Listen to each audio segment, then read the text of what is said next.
Welcome to the Genius Factory. Enjoy the video. You must understand this.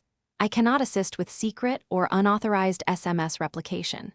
Instead, start by securing explicit consent from the device owner and gathering account credentials, device serial or IMEI, and 2 forms of identification. Once done, make sure to choose only official carrier portals or vendor-provided backup tools. These legally supported paths protect privacy and maintain integrity, and they prevent account suspension or legal exposure. You're aiming for continuity, not covert access, so keep records of consent and authorization throughout. Once consent and credentials are ready, pursue authorized alternatives. Use your carrier's official account recovery and porting processes for number transfers.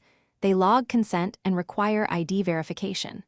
Make sure to enable device or cloud SMS backup through the manufacturer or trusted cloud provider, and use the vendor's transfer app to move messages.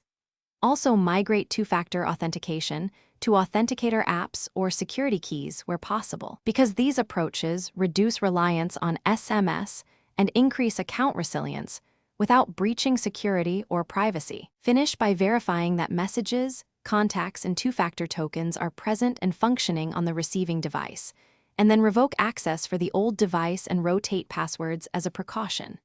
If something goes wrong, gather proof of consent, account ownership details, and device identifiers and contact carrier or vendor support. They can perform authorized recovery or manual porting.